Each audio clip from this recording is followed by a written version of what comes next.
Hi guys! Magandang umaga! Ayan, papasok na naman ang inyong kusinera. Ang vlog na ito guys, pag-uusapan natin yung about sa student visa. Pero bago yon, i-share ko muna sa inyo kung ano yung mga na-experience ko sa pagkuha ko sa pamangkin ko. Alam nyo ba guys, nung kinuha ko yung pamangkin ko, kasagsagan yun ng pandemic. Dahil hindi ko nakuha yung kapatid ko dahil nga nagkasakit yung tatay ko at walang magbabantay sa Pilipinas.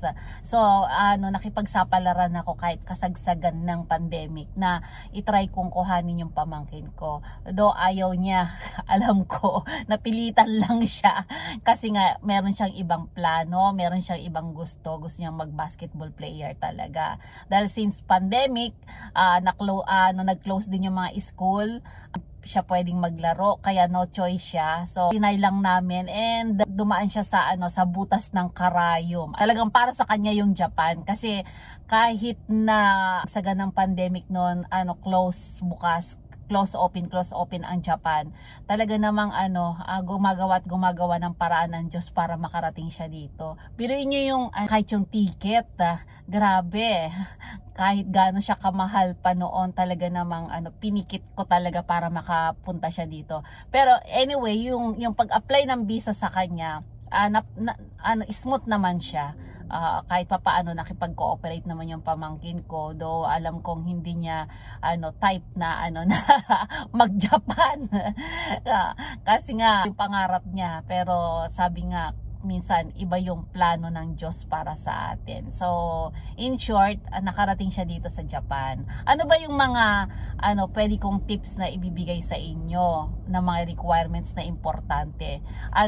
Tatlo yung tips na ibibigay ko po sa inyo na napaka-importante kung kayo po ay kukuha ng pamangkin, kamag-anak, kapatid, or pinaka-importante pong isa is meron po siyang panisa language na nakapag-aral siya at least 150 hours sa school po. Meron po siyang certificate noon. Yung second po, kailangan nakagraduate po siya ng high school. Sa atin yata K-12 ba yon tawag doon sa Pilipinas. And then number 3, kailangan po maghanap po kayo ng school kung saan siya papasok dito sa Japan. And puntahan nyo po, mas maganda pong puntahan nyo po yung school para po mas malaman po natin kung ano po yung mga requirements na ipoprovide po natin and ng school. Kasi sa school po, iga-guide po tayo lahat kung ano po yung mga dapat nating gawin. Yun po. And marami pa po. Basta po maghanap po kayo ng school kung saan saan malapit sa inyo or kung saan nyo gusto siyang papag-enrollen. Nung kinukuha ko yung pamangkin ko, ang kalaban ko talaga noon yung pandemic, guys.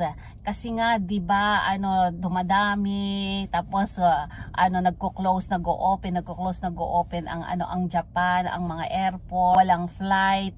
Wala ako na kakaawaan kami ng Diyos.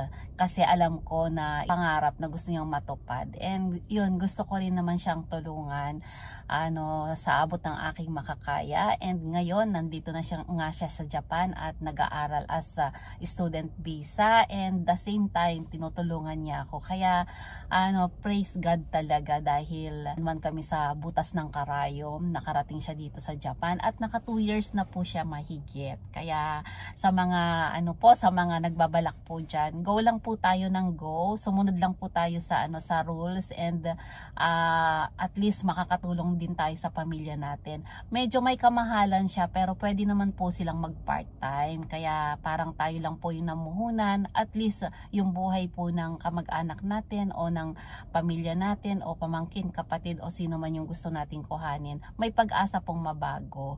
May pag-asa pong tayo po yung maging instrumento para po gumanda po yung buhay ng taong tutulungan po natin. At naniniwala ako na pag maganda ang ating intensyon, hindi tayo pababayaan ng Diyos, magiging mabuti ang lahat. Kaya naman guys, I invite you to join on my FB page para sama-sama tayong mangarap at sama-sama nating tuparin ang ating mga pangarap. Yun lamang. Maraming salamat. God bless. Bye-bye.